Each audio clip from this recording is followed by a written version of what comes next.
देखा इस पोल के मुताबिक कांग्रेस और बीजेपी के बीच हिमाचल में कांटे की टक्कर है, लेकिन वहां पर जयराम ठाकुर जो कि सीएम है हिमाचल के कह रहे हैं कि बीजेपी की सरकार ही आएगी।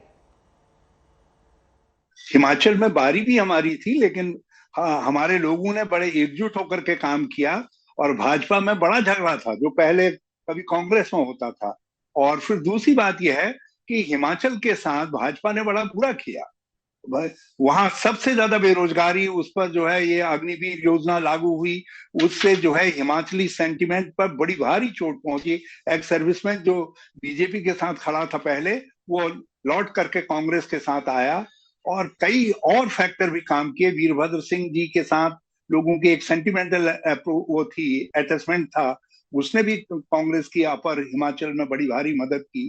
तो ये सब फैक्टर्स ऐसे थे जिससे मैं बिल्कुल कॉन्फिडेंट हूं कि हम 40 से ऊपर सीटें हिमाचल में जीतने जा रहे हैं और हमारी सरकार बनने जा रही है। ये आकलन है और मैं उसमें देख रहा था कि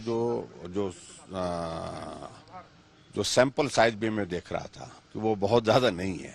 मैं किसी टिप्पणी पर जाना नहीं चाह रहा हूं। उसमें आकलन है। परिणाम 8 तारीख को आएगा और जब परिणाम होगा तो सरकार भाजपा की होगी, निश्चित रूप से होगी हिमाचल प्रदेश में। हमारी अपनी असेसमेंट भी, जो इंटरनल असेसमेंट है, उसमें भी एक बात आ रही है कि भारतीय जनता पार्टी हिमाचल प्रदेश में सरकार बनाएगी।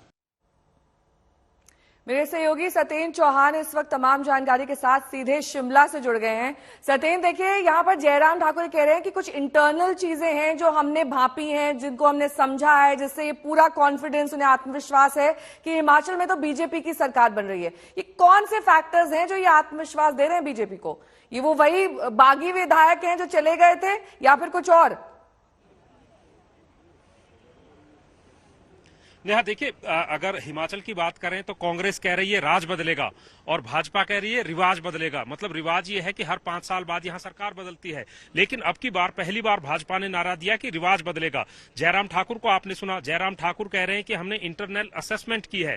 तो यहां पर सबसे बड़ी बात यह है कि जो राजनीतिक हलकों में चर्चा चल रही है उसमें ये माना जा रहा है कि जो चुनाव में टक्कर है वो कड़ी टक्कर है, लेकिन इस कड़ी टक्कर के बावजूद भारतीय जनता पार्टी का एक प्लान भी है। आज के अखबारों की भी बात करें तो वो भी तमाम तरह के आंकलन यहां पर लगे हुए हैं। और यहां पर इस समय हमारे साथ हिमाचल के लोग भी मौजूद हैं। शिमला का ऐतिहासिक रिज मैदान है। थोड़ी सी तस्वीरें, चूंकि आप दिल्ली में बैठे हैं और दिल्ली में बैठकर मैं हिमाचल ना दिखाऊं तो थोड़ी सी नाइंसाफी हो जाती है। शिमला का ऐतिहासिक रिज मैदान है, स्कैंडल पॉइंट इस जगह को कहते हैं। और हिमाचल के बहुत सारे लोग भी हमारे साथ मौजूद हैं, खासकर बीजेपी के प्रवक्ता भी हमारे साथ मौजूद हैं। पहले इनसे ही पूछता हूं, नंदा साहब, राज बदलेगा या रिवाज बदलेगा? नारा आपने बहुत दिया। जयराम ठाकुर कह रहे हैं कि हमारे पास इंटरनल असेसमेंट है और राजनीतिक हलकों में कहा जा रहा है कि बीजेपी का एक प्लान भी है जो एक्टिवेट होगा। बागियों पर नजर है, निर्दलियों पर नजर है। चुनाव में जो मतदान हुआ है उससे तो ये स्पष्ट दिख रहा है कि रिवाज बदलना तय है। मैं आपको बताना चाहूंगा, इसमें इंटरनल असेसमेंट की गई है और जिस प्रकार जो है महिलाओं ने बढ़ चढ़कर इस चुनाव में भाग लिया है और महिलाओं का सबको इंतजार है जो कि 8 दिसंबर को आएंगे। लेकिन इस बीच एमसीडी चुनाव की भी बात कर लेते हैं, क्योंकि दिल्ली में नगर निगम चुनाव के बाद सामने आए एग्जिट पोल में आम आदमी पार्टी की बल्ले बल्ले होती हुई दिखाई दे रही है। अगर एग्जिट पोल के आंकड़े नतीजों में तब्दील हुए तो ये मान के चलिए कि एमसीडी में आम आदमी पार्टी ही आ रही है। अगर यही नतीजे रहे तो दिल्ली के साथ साथ एमसीडी में भी आम आदमी पार्टी की सत्ता होगी और 15 साल बाद एमसीडी में सत्ता परिवर्तन होगा।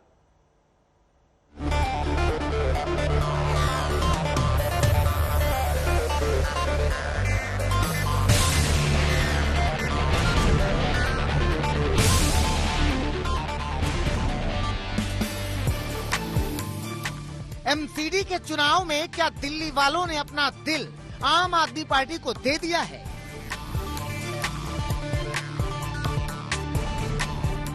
ये सवाल इसलिए उठ रहे हैं क्योंकि दिल्ली नगर निगम के चुनाव के बाद और परिणाम से पहले इंडिया टुडे और एक्सेस माई इंडिया के एग्जिट पोल में जो आंकड़े सामने आए हैं वो आम आदमी पार्टी के खेमे को खुशियों से भर देने वाले हैं, जबकि बीजेपी और कांग्रेस को कर्रा झटका देने वाले हैं।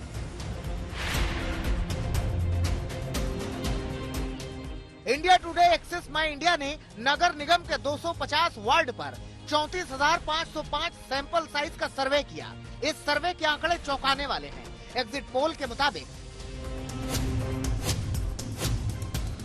250 वार्ड वाले दिल्ली नगर निगम में आम आदमी पार्टी को 149 से 171 सीटें मिल सकती हैं।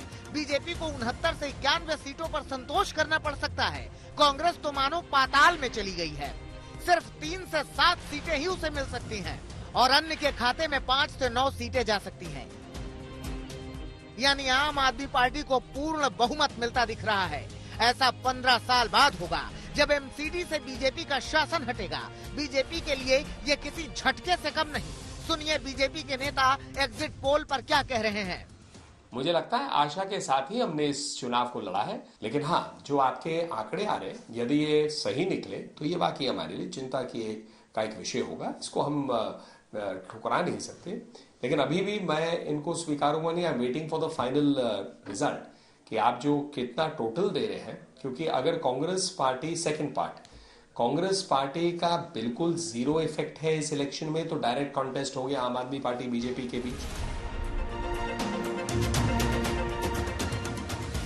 बात की जाए अगर वोट फीसदी की, तो आम आदमी पार्टी को 43% वोट मिल सकते हैं। बीजेपी के खाते में 35% वोट जा सकते हैं। कांग्रेस के हिस्से में सिर्फ 10% वोट आ सकते हैं और अन्य के खाते में 12% वोट जा सकते हैं। आज तक ब्यूरो। पंकज जैन मेरे सहयोगी इस वक्त तमाम जानकारी के साथ जुड़ गए हैं एमसीडी चुनाव को लेकर। लेकिन पंकज, यहां पर सबसे बड़ा सवाल सबके जहन में यही है कि कौन से वो 2 फैक्टर्स हैं जो आम आदमी पार्टी के लिए काम कर गए, अगर ये पोल के नतीजों में तब्दील होते हैं तो। देखिए, बकौल अगर हम आम आदमी पार्टी नेताओं की बात करें तो उनसे हमने कल बात की और दिल्ली में सबसे कम वोटिंग परसेंटेज रहा है। साल 2017 में 53.55 था वोटिंग परसेंट और 2022 के एमसीडी चुनाव में 50% के आसपास ही वोटिंग दर्ज हुई है। ऐसी स्थिति में जो बीजेपी का वोटर है, आम आदमी पार्टी नेताओं का ये मानना है कि बीजेपी का जो वोटर है वो वोट करने के लिए घर से बाहर निकला ही नहीं। अब ये बात कितनी सच है ये कल साफ हो जाएगी, लेकिन जो इशारा कर रहे हैं एग्जिट पोल, उससे तो यही नजर आ रहा है कि कहीं ना कहीं नुकसान जो है किसी एक दल को भारी हुआ है। तो देखना ये भी होगा कि जो तमाम दावे किए जा रहे थे आम आदमी पार्टी की तरफ से, वो कितना कन्वर्ट हो जाते हैं 7 दिसंबर को जब रिजल्ट आएगा। दूसरा सबसे बड़ा फैक्टर यही था कि एक तरफ केंद्र सरकार के वादों की बात कर रही थी भारतीय जनता पार्टी, दूसरी तरफ केजरीवाल सरकार अपनी सरकार के द्वारा किए गए कामकाज के नारे लगा रही थी और नई गारंटियां दे रही थी। तो देखना यही होगा कि युवाओं में और खासतौर से महिलाओं में जो इन गारंटियों का असर हुआ है वो किस तरह से वोट में तब्दील हो पाया है। लेकिन सर्वे यही बता रहा है, एग्जिट पोल यही बता रहा है कि रुझान आम आदमी पार्टी की तरफ ही रहा। बहुत बहुत शुक्रिया पंकज इस तमाम जानकारी के लिए। आपका